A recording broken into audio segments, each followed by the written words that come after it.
तर मित्रांनो, हा मालवणचा सिंधुदुर्ग किल्ला शिवाजी महाराजांनी बांधला होता तो। आणि हे तुम्ही पाहू शकता, चालले स्कूबा डायव्हिंग। आपण स्कूबा डायव्हिंग केलंय, त्याचा व्हिडिओ आपल्याला मिळेलच। आपला कोकण मधला तारकर्ली बीचवरचा दुसरा दिवस आहे मित्रांनो। सकाळपासून वेळच नाही मिळाला। आपण पॅकेज घेतलं होतं scuba diving, parasailing, banana boat, jet ski असे बरेच आपल्या राईड होत्या। 1500 रुपये राईडला होते। आणि आपली शेवटची राईड ते पाहू शकता तुम्ही, साधारणतः 5 वाजत आलेत, 5:15 वाजले। सूर्य अस्ताला चाललाय। आणि सिंधुदुर्गचा किल्ला आपल्याला अजून उद्याचा दिवस काढायचा इथं। दुपारपर्यंत आहे, आपण दुपारी निघणार। यायला साधारणतः आपल्याला 8-9 तास लागले, जायला पण तेवढाच वेळ लागणार। त्याच्यामुळे आपण दुपारी 2 वाजता निघणार। तर बघू, सकाळी एक बोट राईड करू आपण। बोट राईडला 1-2 तासाचं पॅकेज आहे त्यांचं। तर आपण ते एक बोट राईड सकाळी करू। पॅरासेलिंगचा पण व्हिडिओ आपण टाकू। एकदम छान झाला पॅरासेलिंग पण।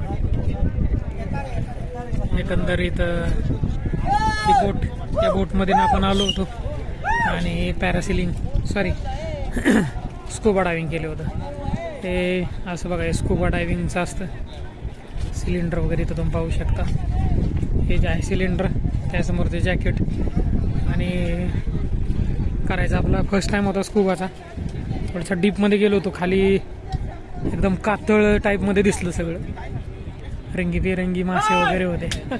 छान अनुभव होता, पण पहिलाच अनुभव होता आपला, पण एकदम सुंदर अनुभव होता। असा हा कोकण मित्रांनो, कोकणाचं सौंदर्य अनुभव एकदा तरी। दुसऱ्या राज्यात जाऊन वेळ घालवण्यापेक्षा आपल्या कोकणात या, आपल्या कोकणातल्या लोकांना थोडी मदत होती मित्रांनो। आणि खरंच निसर्ग पाहण्यासारखा आहे कोकणातला। सगळी माडाची झाडं। आपण सगळ्यांचं पॅकेज घेतलं होतं, पण मुलांना काय झालं, पॅरासेलिंगला गेलो आणि बोटमध्ये जास्त त्यांना थोडीशी बोट हलत होती, त्याच्यामुळे पोटात ढवळलं। त्याच्यामुळे त्यांचं डोकं दुखायला लागलं। त्याच्यामुळे ते काही इकडे येत नाही आहेत। पण एकंदरीत एकदम छान अनुभव मित्रांनो। चला, बोट निघाली, आपण जाऊ आता।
दिसते का काय आलेलं पप्पा?